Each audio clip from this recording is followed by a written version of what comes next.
ಆಪಾವಳಿಪರ್ಯಂತಂ ಗುರುಣಾಂ ಆಕೃತಿಂ ಸ್ಮರೇತ್ ತೇನ ವಿಘ್ನಾ ಪ್ರಣಶ್ಯಂತಿ ಸಿದ್ಧ್ಯಂತಿ ಚ ಮನೋರಥಾಃ. ಯಂ ತತ್ಪ್ರವಿಶ್ಯ ಮಮ ವಾಚಮಿಮಾಂ ಪ್ರಸುಪ್ತಾಂ ಸಂಜೀವಯದ್ಯ ಕಿಲ ಶಕ್ತಿಧರಸ್ವಧಾಮ್ನ ಅನ್ಯಾಂಚ ಹಸ್ತಚರಣಶ್ರವಣತ್ವಗಾಧೀನ್ ಪ್ರಾಣಾನ್ ನಮೋ ಭಗವತೆ ಪುರುಷಾಯ ತುಭ್ಯಂ. ಜನ್ಮಾದ್ಯಸ್ಯ ಯತೋನ್ಮಯಾದಿತರತಶ್ಚಾರ್ಥೇಷ್ವಭಿಘ್ನಸ್ವರಾಟ್ ತೇನೇ ಬ್ರಹ್ಮವೃತಾಯ ಆದಿಕವಯೇ ಮುಹ್ಯಂತಿ ಯಂ ಸೂರಯಃ ತೇಜೋ ವಾರಿಮೃತಾಂ ಯಥಾ ವಿನಿಮಯೋ ಯತ್ರ ತ್ರಿಸರ್ಗೋ ಮೃಷಾ ಧಾಮ್ನಾ ಸ್ವೇನ ಸದಾ ನಿರಸ್ತಕೋಕಂ ಸತ್ಯಂ ಪರಂ ಧೀಮಹಿ. ನಿಗಮಕಲ್ಪತರೋರ್ಗಲಿತಂ ಫಲಂ ಶುಕಮುಖಾದಮೃತದ್ರವಸಂಯುತಂ ಪಿಬತ ಭಾಗವತಂ ಪಿಬತ ಭಾಗವತಂ ಪಿಬತ ಭಾಗವತಂ ರಸಮಾಲಿಯ ಮುಹುರೋ ರಸಿಕ ಭುವಿ ಭಾವುಕಾಃ. ಕೃಷ್ಣಾಯ ವಾಸುದೇವಾಯ ದೇವಕೀ ನಂದನಾಯ ಚ ನಂದಗೋಪಕುಮಾರಾಯ ಗೋವಿಂದಾಯ ನಮೋ ನಮಃ. ಬ್ರಹ್ಮ ಕೂತ್ಕೊಂಡ, ಧ್ಯಾನ ಕೂತ್ಕೊಂಡ, ದೇಹ ಎರಡು ಭಾಗ ಆಯಿತು, ಸ್ವಯಂಭೂವನೂ ಆದ, ಚತುರ್ಪಾದೇವಿ ಆಯಿತು, ಅವ್ರಿಗೆ ಮಕ್ಕಳಾದರು, ಉತ್ಥಾನಪಾದ ಮತ್ತು ಪ್ರಿಯವ್ರತ ಹೆಣ್ಣು ಮಕ್ಕಳಾದರು, ಆಕೂತಿ ಪ್ರಸೂತಿ ದೇವಹೂತಿ, ಮುಂದೆ ಧ್ರುವ ರಾಜ ಆದ, ಧ್ರುವನಿಗೆ ಮಕ್ಕಳಾಯಿತು, ಕಲ್ಪ ಉಲ್ಕಲ ವತ್ಸರ, ಕಲ್ಪ ಉಲ್ಕಲ ಕಾಡ್ಕೊಟ್ಟೋದ್ರು, ವತ್ಸರ ರಾಜ ಆದ, ವತ್ಸರಂಗ ಮಗ ಉಲ್ಕಲ, ಅವನಿಗೆ ಮಗು ಅಂಗರಾಜ, ಅಂಗರಾಜನ ಮಗ ವೇನನ ಮಗ ಪೃಥು ಮಗ ವಿಜಿತಾಶ್ವ, ಅವ್ರ ಮಗ ಪ್ರಾಚೀನ ಬರ್ಹಿ ಹೆಂಡತಿ ಶತಧೃತಿ, ಅವ್ರ ಮಕ್ಕಳು 10,000 + 1,000 + 60 ಜನ, 3 ಇನ್ಸ್ಟಾಲ್ಮೆಂಟು, ಅದೆಲ್ಲ ಹೇಳ್ತಾರೆ. ಈಗ ಪ್ರಾಬ್ಲಮ್ ಏನು ಬಂತು ಅಂದರೆ, ಇಷ್ಟು 1000 ಜನ ಮಕ್ಕಳು ಕೊಟ್ಟರು, ನಮ್ಗೆ ವಯಸ್ಸಾಯಿತು, ನೆಕ್ಸ್ಟ್ ರಾಜ ಅದನ್ನೇ ರಾಜ ಪರಂಪರೆಯಲ್ಲೇ ಬರಬೇಕು, ಡೆಮೋಕ್ರಸಿ ವೋಟಿಂಗ್ ಅಲ್ಲ. ಒಬ್ಬ ಗತಿ ಇಲ್ವಲ್ಲ, ಆ ಶರೀರವಾಣಿ ಆಯಿತು, ಹಾಗನ್ಬೇಡ ಗತಿ ಇಲ್ಲ ಅಂತ. ನಿಮ್ಮ ಪರಂಪರೆ, ನಿಮ್ಮ ರಕ್ತದ, ನಿಮ್ಮ ಡೈನಾಸ್ಟಿ ಒಬ್ಬ ಇನ್ನೂ ಉಳಿದಿದ್ದಾನೆ, ಯಾರು ಉಳಿದಿದ್ದಾರೆ, ಯಾರೂ ಇಲ್ವಲ್ಲ ಅಂತಂದ. ಕಣ್ಣು ಮುಚ್ಚು ಅಂತಂದು ಕಣ್ಣು ಮುಚ್ಚಿದ್ರು, ಧ್ಯಾನಸ್ಥ ಆಗು ಆದ. ಇನ್ನೂ ಧ್ರುವನ ತಂದೆಯ ಅಣ್ಣ ಪ್ರಿಯವ್ರತ ಇನ್ನೂ ಗುಹೆನಲ್ಲಿ ತಪಸ್ಸು ಮಾಡ್ತಾ ಇದ್ದಾನೆ, ಕರ್ಕಮ್ಮವನ್ನ. ಆಗ ಹೋಗಿ ಕರೆದ್ರು ಪ್ರಿಯವ್ರತನ್ನ, ಬರ್ತಾನ, ಇಷ್ಟು ಕೋಟಿ ವರ್ಷ ತಪಸ್ಸು ಮಾಡೋನು ಬರ್ತಾನ. ನಾರದರು ಕರೆದ್ರು, ವೇದವ್ಯಾಸರು ಕರೆದ್ರು, ಸಾಕ್ಷಾತ್ ಬ್ರಹ್ಮದೇವರು ಕರೆದ್ರು. ಹೇಗೆ ಧ್ರುವ ಮೊದಲು ಬ್ರಹ್ಮ ಇಡೀ ಜಗತ್ತು ಅನಂತ ಕಾಲದಿಂದ ಅನಂತನ ಮೇಲೆ ಮಲಗಿದ್ದ ಅನಂತ ಪದ್ಮನಾಭ ಒಬ್ಬನೇ ಇದ್ದಿದ್ದು, ಕಣ್ಣು ಮುಚ್ಚಿ ಒಂದು ಸಲ ನಾಭಿಯನ್ನು ಮುಟ್ಟಿದ, ನಾಭಿನಲ್ಲಿ 14 ದಳಗಳ ಕಮಲ ಬಂತು, 14 ಲೋಕಗಳ ಸೃಷ್ಟಿಯಾಯಿತು. 14 ದಳದ ಕಮಲದಿಂದ ಬ್ರಹ್ಮ ಬಂದ. ಬ್ರಹ್ಮ ಮಿಸ್ಟಿಕಲ್ ಸೃಷ್ಟಿಗಳನ್ನು ಮಾಡ್ದ. ನಾರದರು, ವಸಿಷ್ಠರು, ಆಂಗಿರಸರು, ಮರೀಚಿ, ಬೇಕಾದ ಸೃಷ್ಟಿ ಮಾಡ್ದ. ಆದರೆ ಸಹಜ ಸೃಷ್ಟಿ ಮಾಡಬೇಕು ಅಂತ ಬ್ರಹ್ಮದೇವರು ಧ್ಯಾನಕ್ಕೆ ಕುಳಿತು ತಮ್ಮ ದೇಹವನ್ನು ಇಬ್ಬಾಗ ಮಾಡಿಕೊಂಡ್ರು. ಒಬ್ಬ ಸ್ವಯಂಭೂಮನು ಗಂಡು ದೇಹ ಈ ಕಡೆ ಬಂತು, ಈ ಕಡೆ ಶತರೂಪಾದೇವಿ ಬಂದರು. ಅವರ ಪರಂಪರೆಯಾಗಿ ಅವರಿಗೆ ಆಕೂತಿ, ಪ್ರಸೂತಿ, ದೇವಹೂತಿ, ಪ್ರಿಯವ್ರತ, ಉತ್ಥಾನಪಾದ ಅಂತ ಬಂದರು. ಉತ್ಥಾನಪಾದನ ಮಗ ಧ್ರುವನ ಪರಂಪರೆಗೆ ಎಲ್ಲ ರಾಜರುಗಳ ಕತೆ.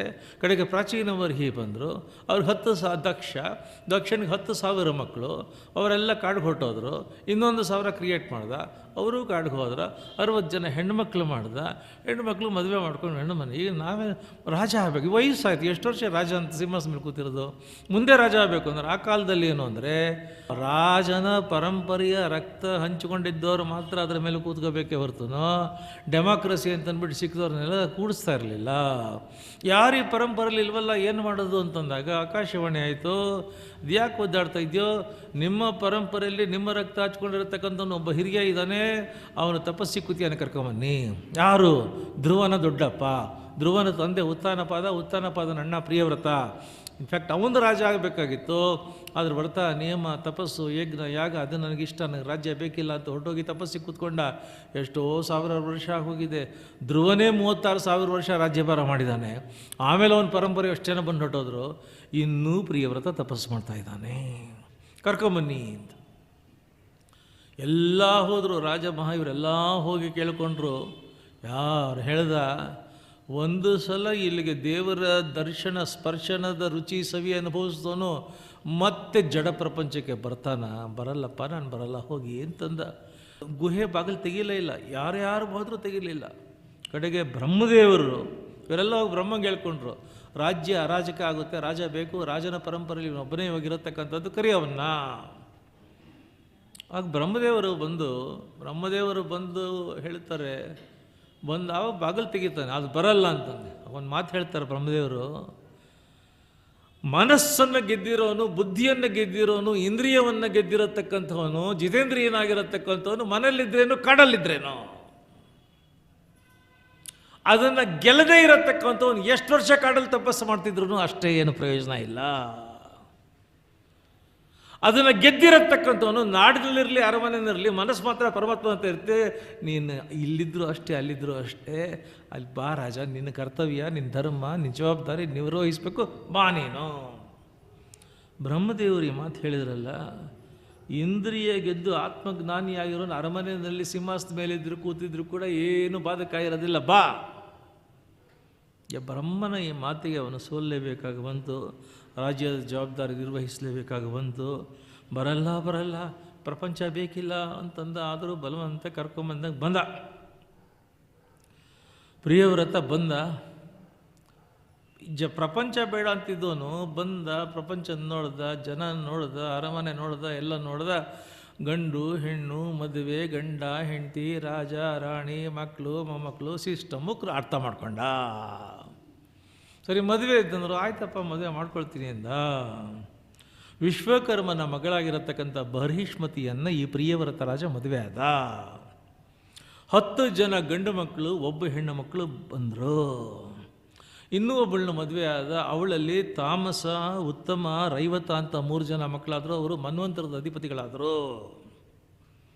ಇವನಿಗೆ ಕರ್ಕೊಂಬಂದು ಎಲ್ಲ ಗ್ರ್ಯಾಂಡ್ ಸೆಲೆಬ್ರೇಷನ್ಸ್ ಆಯಿತು. ಇಷ್ಟು ಜನ ಒಳ್ಳೆ ಚೆನ್ನಾಗಿ ರಾಜ್ಯಭಾರ ಮಾಡ್ತೀಯಾನೆ ಅಂತ. ಆಮೇಲೆ ಒಂದಿನ ಸಾಯಂಕಾಲ ಇವೆಲ್ಲ ಅರಮನೆ ಒಳಗೆ ಅವನ ವೈಭವಗಳು, ಪ್ರಪಂಚ ಎಲ್ಲಿ ಕಾಣ್ತಾರೆ. ಆಚೆ ಕಡೆ ಹೋದ. 5:30 ಆಯಿತು, 6 ಆಯಿತು, 7 ಆಯಿತು. ಸಾರಥಿ ಹೇಳ್ದ, ಕತ್ಲಾಯಿತು, ಅರಮನೆಗೆ ಹೋಗೋಣ. ಕತ್ಲಾಯಿತು ಅಂದರೆ ಏನೋ ಅರ್ಥ ಅಂತಂದ. ಸೂರ್ಯ ಮುಳುಗಿದಾನೆ, ಇನ್ನೆಲ್ಲ ಕತ್ಲು, ಸುತ್ತಲೂ ಕತ್ಲು, ಎತ್ತಲು ಕತ್ಲು, ಸುತ್ತಲೂ ಕತ್ಲು, ಮುಂದಕ್ಕೆ ಹೋಗೋಕ್ಕಾಗಲ್ಲ, ಬುಡ್ಡಿ ಇಟ್ಕೊಂಡು ಮುಂದಕ್ಕೆ ರಥ ತೊಗೊಂಡೋಗಲ್ಲ, ಅರಮನೆಗೆ ಹೋಗೋಣ. ಮತ್ತು ಜನನೂ ಕತ್ಲಿರ್ತಾರೆ. ತಕ್ಷಣ ಅರಮನೆಗೆ ಬಂದ ಮಂತ್ರಿಗಳಿಗೆ ಹೇಳಿ ಕಳಿಸ್ತಾ, ನಾನು ರಾಜ ಸಾರ್ವಭೌಮ ಆಗಿರುವಾಗ ನನ್ನ ರಾಜ್ಯದ ಪ್ರಜೆಗಳು ಕತ್ಲಲ್ಲಿ ಒದ್ದಾಡತಕ್ಕಂಥದ್ದು ನನಗಿಷ್ಟ ಇಲ್ಲ. ಏನಂಗಂದರೆ, ನನ್ನ ಪ್ರಜೆಗಳು 24 ಗಂಟೆ ಸೂರ್ಯನ ಬೆಳಕಿನಲ್ಲಿ ಆನಂದವಾಗಿರಬೇಕು, ಸಂತೋಷವಾಗಿರಬೇಕು. ಅವ್ರು ಹೇಳ್ತಾರೆ, ಇಟ್ಸ್ ಅಗೇನ್ಸ್ಟ್ ನೇಚರ್ ಅಂತಾನೆ. ಇವನು ಹೇಳ್ತಾನೆ, we have to control the nature, not nature controlling us. I want 24 hours sunlight for our people. ಅವ್ರು ಹೇಳ್ತಾರೆ, ಜಗತ್ತು ಸೃಷ್ಟಿಯಾದ್ರಿಂದ ಇವತ್ತಿನವರೆಗೂ ಬೆಳಗ್ಗೆ 12 ಗಂಟೆ ಬೆಳಕು, ರಾತ್ರಿ 12 ಗಂಟೆ ಕತ್ಲು. ಇದು ಪ್ರಕೃತಿ, ಸಹಜ ನಿಯಮ. ಇದಕ್ಕೆ ವಿರುದ್ಧ ಯಾರೂ ದೇವಾನ ದೇವತೆಗಳು ಹೋಗೋದಿಲ್ಲ. It is impossible to bring 24 hours sunlight to any country for that matter. Unnecessarily are wasting away your time in discussing and debating all this thing. So don't bother about it. ನೇಚರ್ನ change ಮಾಡೋಕ್ಕೆ ಇವತ್ತಿನವರೆಗೂ ಯಾರ ಕೈಲೂ ಆಗಲಿಲ್ಲ. ಅವನು ಹೇಳ್ತಾನೆ, this is the limitation of the human brain. This is the exact translation I am telling. This is the limitation of the human brain. We think that it is not possible. Automatically, mental formation of the thought, it is not possible. Threading of that thought, that becomes a policy, that becomes a big principle. Principle ಏನು? ಕತ್ಲಾದ ಮೇಲೆ ಬೆಳಕು, ಸೂರ್ಯನ ಬೆಳಕು ಆಗೋದಿಲ್ಲ. ಹೇಳ್ತಾನೆ, this is not believable. 24 hours sunlight ನನಗೆ ಬೇಕೇ ಬೇಕು. ಅವ್ರು ಹೇಳ್ತಾರೆ, ಸಾಧ್ಯ ಇಲ್ಲ. ನೇಚರ್ ಈಸ್ ಸುಪ್ರೀಮ್ ಅಂತಾನೆ. ಇವನು ಹೇಳ್ತಾನೆ, human brain is supreme than the nature. ಇವತ್ತು ಅಮೆರಿಕನ ಸೈಂಟಿಸ್ಟ್ ಎಕ್ಸ್ಪೆರಿಮೆಂಟ್ ಮಾಡ್ತಾ ಏನು ಡಿಬೇಟ್ ನಡೀತಾ ಇದೆ. Nature is supreme, human brain is supreme. COVID ಬಂದಾಗ ಅಮೆರಿಕನ್ ಸೈಂಟಿಸ್ಟ್ ಅಷ್ಟಾಂಗ ನಮಸ್ಕಾರ ಮಾಡಿಬಿಟ್ರು. ಇವನು ಬಿಡಲಿಲ್ಲ, ಪಟ್ಟು ಬಿಡಲಿಲ್ಲ. Human brain is ultimate and supreme ಅಂತಂದ. ಮಾಡಪ್ಪ ಅಂದರು. ಹೇಳ್ದ, I will prove 24 hours sunlight can be brought to the world. ಹೆಂಗೆ ಅಂದರು, bring a extraordinarily efficient, highly skilled professional carpenter ಕರ್ಕೊಂಬನ್ನಿ with all the tool kits. Professional carpenter of excellence with all the tool kits ಕರ್ಕೊಂಬಂದರು. Design ಕೊಟ್ಟ, ಈ ಥರದ ರಥ ಮಾಡು. ರಥ ಸಿದ್ಧ ಆಯಿತು. ರಥದ ಗಾಲಿಗಳಿಗೆ ಸೌರ ದರ್ಪಣವನ್ನು ಅಳವಡಿಸು. Solar mirror concept was first introduce by this person, Priyavrata. ರಥದ ಗಾಲಿಗೆ ಸೌರ ದರ್ಪಣವನ್ನು ಹಾಕು, ದೊಡ್ಡ ದರ್ಪಣ ಹಾಕಿಸ್ದ. ಆಮೇಲೆ ರಥವನ್ನು ಪುರೋಹಿತರನ್ನ ಋಷಿಗಳನ್ನ ಕರೆದ. ಸೂರ್ಯ ಎಲ್ಲಿ ಬೆಳಗ್ಗೆ ಹುಟ್ಟೋದು, ಸೂರ್ಯೋದಯ ಎಲ್ಲಿ? ಈ ಎರಡೂ ಬೆಟ್ಟಗಳ ಮಧ್ಯಭಾಗದಲ್ಲಿ ಮೂಡ್ತಾನೆ ಸೂರ್ಯ, ಅಲ್ಲಿ ಹುಟ್ಟುತ್ತಾನೆ ಅಂತಂದರು. ಆ ಎರಡೂ ಬೆಟ್ಟಗಳ ಮಧ್ಯಕ್ಕೆ ಬೆಳಗ್ಗೆ 4 ಗಂಟೆ ಹೊತ್ತಿಗೆ ರಥ ತಂದು ನಿಲ್ಲಿಸ್ಕೊಂಡ. ರಥದೊಳಗೆ ಕೂತ್ಕೊಂಡ. 6 ಗಂಟೆ 5 ನಿಮಿಷಕ್ಕೆ ಸೂರ್ಯೋದಯ. ಸೂರ್ಯ ಮೂಡ್ದ. ಸೂರ್ಯ ಬಂದಾದ ಚಲನ. ಸೂರ್ಯ never stays, no stagnancy, it's not station, it moves continuously. ಸೂರ್ಯ ಮೂವ್ ಮಾಡ್ದ. ಸೂರ್ಯ ಹೇಗೆ ಮೂವ್ ಮಾಡಿದ್ದು ಹಾಗೆ ಸೂರ್ಯನ ಪಕ್ಕದಲ್ಲಿ ಇವನು ತನ್ನ ರಥವನ್ನು ಸೂರ್ಯನಷ್ಟೇ ವೇಗವಾಗಿ, ಅದೇ ವೇಗ, ಅದೇ ಓಘ, ಅದೇ ಒಂದು ಚಾತುರ್ಯದಿಂದ ಸೂರ್ಯನ ರಥದ ಪಕ್ಕದಲ್ಲೇ ಬೆಳಗ್ಗೆ 6 ಗಂಟೆಯಿಂದ ಸಾಯಂಕಾಲ 6 ಗಂಟೆ ಸೂರ್ಯಾಸ್ತ ಆಗದವರೆಗೂ ರಥವನ್ನು ತಗೊಂಡು ಹೋದ. ಬೆಳಗಿಂದ ರಾತ್ರಿಯವರೆಗೆ ಸೂರ್ಯನಿಂದ ಬಂದ ಬೆಳಕನ್ನು, ಕಿರಣಗಳನ್ನು ತನ್ನ ಸೌರ ದರ್ಪಣದಲ್ಲಿ ಹೀರಿಕೊಂಡ. ಸೂರ್ಯಾಸ್ತ ನೋಡಿ ಏನಲ್ಲೆಲ್ಲ ಆರೆಂಜ್ ಕಲರ್ ಹೇಗಿರುತ್ತೆ, ಗೋಲ್ಡನ್ ಕಲರ್ ಅಂತಂದರೆ ಸೂರ್ಯ ಬ್ರಹ್ಮಾಂಡವಾಗಿರ್ತಾನೆ ಮುಳುಗೋವಾಗ. ಬಟ್ ವಿತಿನ್ ಸೆಕೆಂಡ್ಸ್ ನೋಡ್ತಿರೋವಾಗಲೇ ಧಕ್ಕಂತ ಪೂರ್ತಿ ಹೊಟ್ಟೋಗ್ತಾನೆ, ಫಾಸ್ಟಾಗಿ ಮುಳುಗೋಗುತ್ತೆ, ಎಲ್ಲ ಕಪ್ಪಾಗುತ್ತೆ. ಇವನು ಪೂರ್ತಿ ಬಂದ. ಇನ್ನೇನು ಸೂರ್ಯ ಮುಳುಗಬೇಕು ಅಲ್ಲಿವರೆಗೂ ಬಂದ. ಸೂರ್ಯ ಫಾಸ್ಟಾಗಿ ಮುಳುಗೋದ. ಅದೇ ಪೇಸು, ಅದೇ ಸ್ಪೀಡು, ಅದೇ ರೇಟ್ ಆಫ್ ಮೂಮೆಂಟ್ ಇಟ್ಟಿದ್ರಿಂದ ಇವನ ರಥ ಹೋಗಿ ಭೂಮಿಗೆ ಬಡಿತು. ಭೂಮಿಗೆ ಬಡಿದಾಗ ದೊಡ್ಡ ಹಳ್ಳ ಆಯಿತು, ಹ್ಯೂಜ್ ಪಿಟ್ ಆಯಿತು.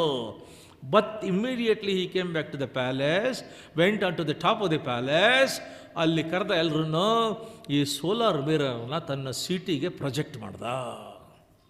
ಪ್ರೊಜೆಕ್ಟ್ ಮಾಡಿದ ತಕ್ಷಣ ಇಡೀ ಸಿಟಿಗೆ, ಇಡೀ ರಾಜ್ಯಕ್ಕೆ ಬೆಳಗಿನ ಬೆಳಕು, ಸೂರ್ಯನ ಬೆಳಕು ಹೇಗಿರುತ್ತೆ ಬೆಳಗಿನ ಹೊತ್ತು, ಹಾಗೆ ರಾತ್ರಿಯಿಂದ ಬೆಳಗ್ಗೆ ಸೂರ್ಯ ಬರೋವರೆಗೂ ಬಂತು. Second day early morning same thing ಬಂದ, ಸೂರ್ಯನ ಜೊತೆಲೇ ಹೋದ. ಈವನಿಂಗು ಸೂರ್ಯಾಸ್ತ, ಸೂರ್ಯ ಮುಳುಗ್ದ, ಇವನು ಬಡ್ ಅಂತ ಬಡ್ದ, ಇನ್ನೊಂದು ಹಳ್ಳ ಆಯಿತು.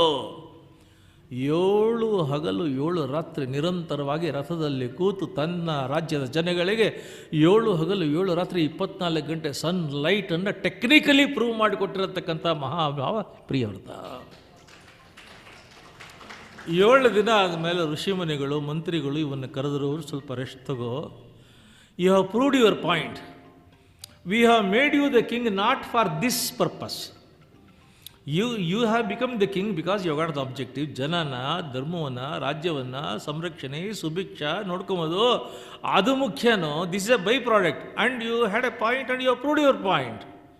There is no necessity to overdo all these things, stop it ಅಂತಂದ್ರು. ಆಯಿತು ಅಂತಂದ. ಆಯಿತು, ದೊಡ್ಡವ್ರು ಹೇಳಿದಕ್ಕೆ ನಾನು ಪ್ರೂವ್ ಮಾಡಿದ್ದೀನಿ, ಆಯಿತು, ಬೆಳಕು ಕೊಟ್ಟೆ. ಈಗೇನಾಯಿತು, 7 ಹಳ್ಳಗಳು ಬಿತ್ತಲ್ಲ, 7 ಹಳ್ಳಗಳಲ್ಲಿ ಭಯಂಕರವಾಗಿರತಕ್ಕಂಥ ನೀರು ತುಂಬಿಕೊಳ್ತು. ಎಂಥ ಹಳ್ಳ ಬಿದ್ದಿತ್ತು ಅಂದರೆ ನೀರು ತುಂಬಿಕೊಳ್ತು. ಅದೇ 7 ಸಮುದ್ರಗಳಾಯಿತು. ಒಂದು ಸಮುದ್ರಕ್ಕೆ ಇನ್ನೊಂದು ಸಮುದ್ರಕ್ಕೆ ಮಧ್ಯೆ ಇದ್ದಂತಹ ಖಾಲಿ ಜಾಗ, ಭೂಮಿ ಏನಿತ್ತು, 7 ದ್ವೀಪಗಳಾದವು. ಇವನ 10 ಜನ ಮಕ್ಕಳು ಏನಿದ್ರು ಅದರಲ್ಲಿ 7 ಜನ ಮಕ್ಕಳಿಗೆ 7 ದ್ವೀಪದ ಒಡೆಯರನ್ನಾಗಿ, ರಾಜರನ್ನಾಗಿ ಮಾಡ್ದ. ಈಗ ಇವರಿಗೆ 10 ಜನ ಗಂಡು ಮಕ್ಕಳು, ಒಬ್ಬಳು ಹೆಣ್ಣು ಮಗಳ ಹೆಸರು ಊರ್ಜಸ್ವತಿ ಅಂತಂದ್ಬಿಟ್ಟು, ಪ್ರಿಯವ್ರತನ ಹೆಣ್ಣುಮಗಳು ಊರ್ಜಸ್ವತಿ. ಊರ್ಜಸ್ವತಿಯನ್ನು ರಾಕ್ಷಸರ ಗುರುಗಳಾಗಿರತಕ್ಕಂಥ ಶುಕ್ರಾಚಾರ್ಯರಿಗೆ ಕೊಟ್ಟು ಮದುವೆ ಮಾಡ್ದ. ಅವರ 2 ಮಗಳೇ ದೇವಯಾನಿ, ಕಚದೇವಯಾನಿ ಅಂತ ಕತೆ ಬರುತ್ತೆ. ದೇವಯಾನಿ ಇವನು ಪ್ರಿಯವ್ರತನ ಮೊಮ್ಮಗಳು. ವಯಸ್ಸಾಯಿತು. ಈಗ ಶ್ರೀಮಂತಾಗಿರು, ಧೀಮಂತಾಗಿರು, ಹಣವಂತಾಗಿರು, ಗುಣವಂತಾಗಿರು, ಮೇಧಾವಿಯಾಗಿರು, ಪ್ರೈಮ್ ಮಿನಿಸ್ಟರ್ ಆಗಿರು, ದೊಡ್ಡ ಋಷಿಯಾಗಿರು, ಬೇಕಾದಾಗಿರು, age doesn't care for anybody. Age doesn't spare anybody. Death doesn't care for anybody. Death doesn't spare anybody. ಆಯಿತು, ವಯಸ್ಸಾಯಿತು, ಸ್ವಲ್ಪ ಬ್ಯಾಲೆನ್ಸಿಗೆ ಬಂದ. ಆಯಿತು, ಅದು ಜನಗಳ ಮೇಲೆ ಅಷ್ಟು ಪ್ರೀತಿ ಇತ್ತಲ್ರಿ. ನನ್ನ ಜನ ಕತ್ಲಲ್ಲಿರ್ಕೊಡ್ದು, ನನ್ನ ಜನ ಹಸಿವಾಗಿರ್ಕೊಡ್ದು, ನನ್ನ ಜನ ಸಮೃದ್ಧವಾಗಿರಬೇಕು. ಇದೇ ಆ ಕಾಲದ ರಾಜರುಗಳು. ಅಗ್ನಿಧ್ರ ಅಂತ ಅವನ ಮಗ, ಅಗ್ನಿಧ್ರನ್ನು ಕೂಡಿಸಿ ರಾಜ ಮಾಡ್ದ, ವನಪ್ರಸ್ಥಾನ ಆದ. ಪ್ರಿಯವ್ರತ ಅಗ್ನಿಧ್ರ ಮಗ ಅಗ್ನಿಧ್ರನಿಗೆ ಪಟ್ಟ ಕಟ್ಟದ.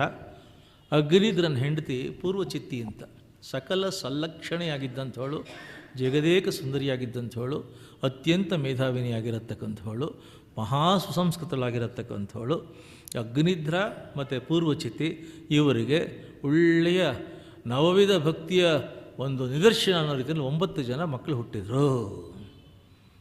ಅದರಲ್ಲಿ ಸಾಮಾನ್ಯವಾಗಿ ನಮ್ಮಲ್ಲಿ ಹಿರಿಯ ಮಗ ದೊಡ್ಡ ಮಗನಿಗೆ ಪಟ್ಟ ಕಟ್ತಾ ಇದ್ದಿದ್ದು. ಇವರ ದೊಡ್ಡ ಮಗ ನಾಭಿರಾಜ ಅಂತಂದ್ಬಿಟ್ಟು. ನಾಭಿರಾಜ ಒಳ್ಳೆ ಸಾಕ್ಷಾತ್ ದೇವತೆ ಥರ ಕಂಗೊಳಿಸ್ತಾ ಇದ್ದ. ಅವನು ಮದುವೆ ಮಾಡ್ಕೊಂಡಿರತಕ್ಕಂಥ ಹೆಂಡತಿ ಮೇರುದೇವಿ. ಇವರೆಲ್ಲ ಧ್ರುವನ ಪರಂಪರೆಯವ್ರನ್ನ ಹೇಳ್ತಾ ಇರತಕ್ಕಂಥದ್ದು. ಈ ಮೇರುದೇವಿ ನಾಭಿರಾಜ ಅವನೇನು ಮಾತು ಹೇಳ್ದ, ಒಬ್ಬ ಕ್ಲರ್ಕು ಒಂದು ಆಫೀಸು ಒಂದು ಸಿಸ್ಟಮ್ ಅಂತ ಕ್ರಿಯೇಟ್ ಮಾಡಿದರೆ ರಾಜ್ಯಭಾರ ನಡ್ಕೊಂಡು ಹೋಗ್ತಾ ಇರುತ್ತೆ. ಅದಕ್ಕೆ ನಾವು ಟೈಮ್ ವೇಸ್ಟ್ ಮಾಡೋದು ಬೇಡ, ಪ್ರಜೆಗಳಿಗೆ ಒಳ್ಳೇದಾಗಲಿ ನನಗೆ ಒಳ್ಳೇದಾಗಲಿ ಅಂತ ತಪಸ್ಸು ಮಾಡೋಣ ಅಂತಂದ್ಬಿಟ್ಟು ತಪಸ್ಸಿಗೆ ಕೂತ್ಕೊಂಡ. ಸಿಸ್ಟಮ್ ಕ್ರಿಯೇಟ್ ಮಾಡ್ದ. ಅಡ್ಮಿನಿಸ್ಟ್ರೇಷನ್ ಬೈ ಸಿಸ್ಟಮ್ ಅಂತನ್ನತಕ್ಕಂಥ ಕಾನ್ಸೆಪ್ಟ್ ಕೊಟ್ಟ ಅವನು. ನೀನು ಪರ್ಸನಲ್ ಆಗಿರಬೇಕಾಗಿಲ್ಲ, create a system which works naturally, which work continuously, it starts working, why should be you be there. ಆ ಥರ ಅವನು ಕ್ರಿಯೇಟ್ ಮಾಡಿ ಇವನ ಹೆಂಡತಿ ವಿಪರೀತ ಅಖಂಡ ತಪಸ್ಸು ಮಾಡಿದರು. ಇವರ ತಪಸ್ಸಿಗೆ ಮೆಚ್ಚಿರತಕ್ಕಂಥ ಮಹಾವಿಷ್ಣು ದರ್ಶನ ಕೊಟ್ಟ. ಏನು ಬೇಕು ಕೇಳಿ ವರ ಅಂತಂದ. ಅವ್ರು ಹೇಳಿದರು, ನೀನೇ ನಮ್ಮ ಮಗ ಆಗಿ ಬಂದರೆ ನಮಗೆ ಸಂತೋಷ ಅಂತಂದು. ಅವನು ಹೇಳ್ದ, ನಾನೇ ನಿಮ್ಮ ಮಗ ಆಗಿ ಬರೋಕ್ಕಾಗಲ್ಲ, ಯಾಕೆಂದರೆ ನಾನೇ ನಿಮ್ಮ ಮಗ ಆಗಿ ಬಂದರೆ ನಾನು ಮತ್ತು ನನ್ನ ಮಗ ನನ್ನಷ್ಟೇ ಇರೋ ನಮ್ಮನು ಇಬ್ಬರು ಕಾಂಪಿಟೇಟರ್ ಆಗ್ತೀವಿ. ನನ್ನ ಶಕ್ತಿ, ಸಾಮರ್ಥ್ಯ, ಗುಣ, ಕ್ಯಾಪಬಿಲಿಟೀಸ್ ಏನಿದೆ ಇದು ಇನ್ನೊಬ್ಬನು ಕ್ರಿಯೇಟ್ ಮಾಡೋಕ್ಕಾಗೋದು ಇಲ್ಲ, ಕೊಡೋಕ್ಕಾಗೋದು ಇಲ್ಲ. ಆದರೆ ಒಂದು ಅಂಶದಿಂದ ನಿಮ್ಮ ಮಗನಾಗಿ ನಾನು ಬರ್ತೀನಿ ಅಂತಂದ. ಅವರ ಮಗನಾಗಿ ಬಂದ. ಅವನ ಹೆಸರು ಋಷಭ ಅಂತ ಕರೆದರು. ಋಷಭ ಅಂತಂದ್ಬಿಟ್ಟು. ಆ ಋಷಭನ ಶಕ್ತಿ ಹೇಗಿತ್ತು, ಸಾಮರ್ಥ್ಯ ಹೇಗಿತ್ತು, ಕೀರ್ತಿ ಹೇಗಿತ್ತು, ಲಕ್ಷಣ ಹೇಗಿತ್ತು, ಶ್ರದ್ಧೆ ಹೇಗಿತ್ತು, ಜ್ಞಾನ ಹೇಗಿತ್ತು, ಭಕ್ತಿ ಹೇಗಿತ್ತು, ವೈರಾಗ್ಯ ಹೇಗಿತ್ತು, ಕೀರ್ತಿ ಹೇಗಿತ್ತು ಅಂದರೆ, ಅವನಿಗೆ ಯಶಸ್ಸು ಹೇಗಿತ್ತು, ಶ್ರೇಯಸ್ಸು ಹೇಗಿತ್ತು ಅಂತಂದರೆ, ನಮ್ಮ ಅಕ್ಕಪಕ್ಕದ ರಾಜರುಗಳು ಅಸೂಯೆ ಪಟ್ಕೊಂಡಿದ್ದು, ಜಲಸಿ ಪಟ್ಕೊಂಡಿದ್ದೆಲ್ಲ ಸಾಕ್ಷಾತ್ ದೇವೇಂದ್ರ ಜಲಸಿ ಪಟ್ಕೊಂಡ. ಭೂಮಿ ಮೇಲಿರೋ ಒಬ್ಬ ರಾಜ ಇಷ್ಟು tremendously capable, most vibrant, most radiant, most wonderful, extraordinary capable, highly potential, highly radiant, ಏನು ಚೆನ್ನಾಗಿತ್ತು, ಅದ್ಭುತ, ಇಷ್ಟು ಪಾಪ್ಯುಲರು, ಫೆಮಿಲಿಯರು, ಫೇಮಸ್ ಇದಾರಲ್ಲ, ಬಗ್ಗಿ ಬಡಿಬೇಕು ಇವನ್ನ ಅಂತ ದೇವೇಂದ್ರ. ಇವನು ಯಾಕೆ ಇಷ್ಟು ಫೇಮಸ್ಸು, ಪಾಪ್ಯುಲರು? ಒಳ್ಳೆ ಮಳೆ ಬರ್ತಾಯಿದೆ, ಬೆಳೆ ಆಗ್ತಾಯಿದೆ, ಸಮೃದ್ಧಿ ಇದೆ, ದವಸ ಧಾನ್ಯ, ತುಷ್ಟಿ ಪುಷ್ಟಿ, ಸೊಬಗು ಸೊಗಸು, ಆನಂದಮಯವಾಗಿದೆ ರಾಜ್ಯ. ಅದಕ್ಕೆ ತಾನೇ ಫಸ್ಟ್ ಮಳೆ ಕಟ್ ಮಾಡ್ತೀನಿ, ಮಳೆ ಕಟ್ ಮಾಡಿದರೆ ಬೆಳೆ ಕಟ್ಟಾಗುತ್ತೆ, ಬೆಳೆ ಕಟ್ಟಾದರೆ ಆಹಾರ ಧಾನ್ಯ, ಜನಗಳೆಲ್ಲ ಹಾಹಾಕಾರ, ಅವನಿಗೆ ಹೆಸರು ಕೆಡುತ್ತೆ. ದೇವೇಂದ್ರ ಮೇಘಗಳಿಗೆ ಹೇಳ್ದ, ಈ 2 ವರ್ಷ ಆ ಕಡೆ ಹೋಗಲೇಬೇಡಿ, ನಿಮ್ಮ ಡೈರೆಕ್ಷನ್ ಚೇಂಜ್ ಮಾಡಿ, ಮಳೆ ಇಲ್ಲದೆ ಅವರೆಲ್ಲ ಹೋಗಿಬಿಡಲಿ. ಋಷಭನಿಗೆ ಗೊತ್ತಾಯಿತು. ಋಷಭ ನಕ್ಕ, ಅಲ್ವೋ, ಕೂಗದೆ ಹೋದರೆ ಬೆಳಗಾಗಲ್ವೇನೋ, ನೀನು ಮಳೆ ಕೊಡಲಿಲ್ಲ, ಸಂತೋಷ ಆಯ್ತಪ್ಪ, ನಿನ್ನ ಶಕ್ತಿ ನೀನು ತೋರಿಸ್ದಿ, ಈಗ ನೋಡು ಅಂದ. ಋಷಭ ಎಂಥ ತಪಸ್ಸು, ಸಾಕ್ಷಾತ್ ಮಹಾವಿಷ್ಣು ದರ್ಶನ ಪಡ್ಕೊಂಡಿರತಕ್ಕಂಥ ತಪಸ್ಸಿದ್ಧಿ. ತನ್ನ ತಪಸ್ಸಿದ್ಧಿಯಿಂದ, ಯೋಗ ಸಿದ್ಧಿಯಿಂದ ಕಣ್ಣು ಮುಚ್ಕೊಂಡು ಒಂದು ಸಲ ಮೀಟದ.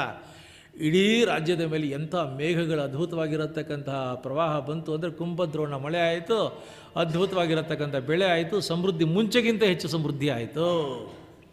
ಈಗ ದೇವೇಂದ್ರನಿಗೆ ನಾಚಿಕೆ ಆಗಿ, ಅವಮಾನ ಆಗಿ ಬಂದು ಕಾಲಿಗೆ ಬಿದ್ದು, ದೇವಲೋಕದ ದೇವರುಗಳ ರಾಜನಾಗಿರತಕ್ಕಂಥ ದೇವೇಂದ್ರ ಭೂಮಿಯಲ್ಲಿರತಕ್ಕಂಥ ಒಬ್ಬ ರಾಜನ ಕಾಲಿಗೆ ಬಿದ್ದು ಕೇಳ್ಕೊಳ್ತಾನೆ, ತಪ್ಪು ಮಾಡಿಬಿಟ್ಟೆ ನಾನು, ಉಪಕಾರ ಮಾಡು, ಮರ್ತುಬಿಟ್ಟು ಏನು ಮಾಡಬೇಕು, ನನ್ನ ಮಗಳು ಜಯಂತಿಯನ್ನು ನಿನ್ನ ಮದುವೆ ಆಗಬೇಕು, ಇವನು ಅಳಿಯ ಮಾಡ್ಕೋಬೇಕು ಅನ್ನತಕ್ಕಂಥ ಪ್ರೈಡ್ ಬಂತು ಅವನಿಗೆ. ಅವನಂದ, ಹರಿಚಿತ್ತ ದೇವರ ಆ ಸಂಕಲ್ಪದಲ್ಲಿದ್ದರೆ ಆಗಲಿ ಅಂತಂದ. ದೇವೇಂದ್ರನ ಮಗಳಾಗಿರತಕ್ಕಂಥ ಜಯಂತಿಯನ್ನು ಋಷಭ ಮದುವೆ ಆದ. ಈ ಋಷಭ ಜಯಂತಿ ಇವರಿಗೆ 100 ಜನ ಮಕ್ಕಳಾದರು, 100. ಇದರಲ್ಲಿ ಮೊದಲನೇ ಅವನು, ಇಲ್ಲಿಂದ interesting turn, the first son was named as Bharata. ಈ ಋಷಭ ಜಯಂತಿ ದಂಪತಿಗಳ ಮೊಟ್ಟ ಮೊದಲ ಮಗನಾಗಿರತಕ್ಕಂಥ ಭರತನ ಇಂಪ್ಯಾಕ್ಟು, ಇನ್ಫ್ಲೂಯೆನ್ಸು, ಕ್ಯಾಪಬಿಲಿಟಿ ಎಷ್ಟಿತ್ತು ಅಂದರೆ, ಈ ದೇಶಕ್ಕೆ ಭರತ ವರ್ಷ ಅಂತ ಹೆಸರು ಬಂದಿದ್ದು ಈ ಭರತನಿಂದ.